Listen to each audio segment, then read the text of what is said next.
The second segment of the show for today. The topic is young African-American female professionals, and we have with us to talk about young African-American female professionals, Doctors Smith and Dr. Hayes. And of course, Dr. Smith, let's pick up with you and to have you during this segment to give us some information about your area as a pediatrician and perhaps some of the issues that you have to face and some of the information that you can give to our audience, and then after which Dr. Hayes will give us some information in reference to her area, and we'll have a chance to sort of go back between the two of you. Let's start with you. Okay. So I am a general pediatrician, and I see mostly children ages infants to 18 years, and I do have a few 21-year-olds in my clinic as well. I think one of the major areas that I see an issue, and I guess if I was Miss America, my platform would be obesity. I see a lot of children who are overweight in my clinic, and I think we don't realize what we're putting into our bodies. I think we all live such hectic lives, and we've kind of, in the hustle and bustle, forget to make dinner, and we see fast food there. So a lot of times we're making a lot of unhealthy food choices. For example, I always tell people that if you drink a soda a day, you'll gain 20 pounds in a year. Wow. That's just from one soda. So I try to get kids who are overweight or obese to just start with that one thing. If you start with just getting rid of sodas, that would just be helpful with just helping you shed a few pounds. And also, for example, I had a child this week that I saw in my clinic who's gained 35 pounds in 1 year. And it's just amazing to me that a child whose metabolism should be faster than mine has gained 35 pounds in 1 year. And then when you ask him about what do they eat, he slept through breakfast, so didn't have breakfast, so missed the meal, which is one of the worst things you can possibly do, is to skip a meal, because the next meal you'll overeat because you're super hungry.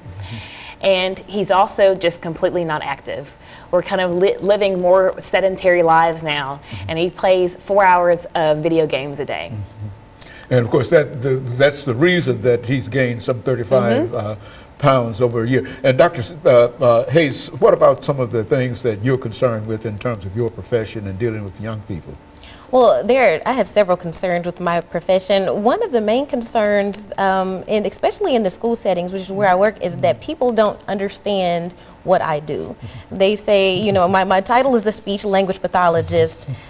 People, for the most part, have no idea what I do, and that's a big issue, because I provide services in the area of speech, language, fluency, social communication, and a lot of children and adults have issues in these areas, and people don't know when to seek these or who to go to seek these services.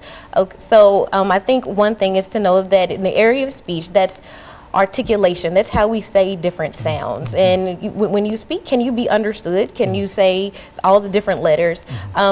Or phonemes, as we say. And then language. Am I able to understand everything that I'm hearing? Am I able to communicate effectively to my peers, to my teacher if I'm in school?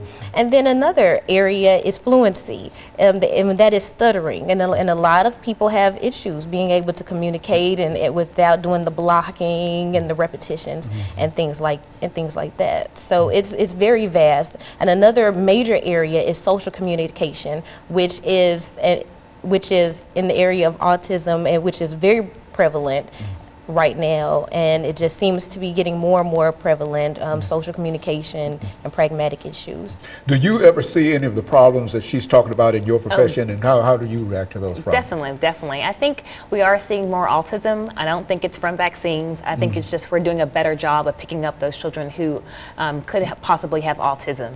And so I do see quite a few kids with autism and Asperger's, and I utilize speech therapists all the time. I refer very quickly, especially, for example, I had a 6-year-old who I really think probably can't hear, and I've referred her to get a hearing test, and also to have a speech therapist, because at 6 years old she should have more fluent speech and be able to just be more fluent, and definitely this child was lacking that. Do you find that to be a common problem of young people who can't articulate primarily because they don't understand and whatever? Is that quite common in your area?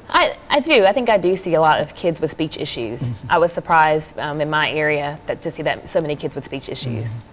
Now, where do you work in terms of, yes, you work in the metropolitan school system, I would imagine, but exactly what do you do out of your office? I mean, do you teach? Is it a combination of things, or do you advise? How do you perform your job within the context of the metropolitan school system? Well, there are several different ways that I can deliver services. One way is to go into the classroom and work with the teacher, work with the special ed teachers, because it's very important to go into the classroom a lot of times, because if you're thinking about social disorders or social communication issues, you want them to be around their peers, and also you don't want to remove them from the class. So I would work then with the teachers and work on their goals there. Another way is to pull them out into my room, and then we target different speech sounds or target specific goals, and then hopefully want to generalize it back into the classroom, because the point of my services is to get them back into their areas, their classrooms, and be effective communicators. Well, now, when you think in terms of what you do, what do you say to young women who might be not encouraged at this point in terms of trying to pursue an education? What would you say to those young people? For all 5-year-olds and all kids, I always ask them what they want to be when they grow up, because I want them to dream. I think a lot of times the kids kind of growing up in this generation now have kind of stopped dreaming, and I want them to dream. And I always tell them to dream big, and I always say, you know, do something hard. Yes, medicine's hard. Yes, there are things out there that are difficult, but it's worth the challenge. And I always tell them to keep dreaming and to keep reaching. And what about you? When you meet those young people who somehow seem not to be encouraged, what do you tell them? A lot of times I have kids that say that they don't want to go to college, and I'll ask them, I say, well, what do you want to do? And they'll say, well, I want to be a football player, or I want to be a basketball player. I say, well, hey, football players go to college too. You have to be good at it. You have to go to college. And they're like, oh, really? Really? I have to go to college to be a football player? I have to go to college to be a basketball player?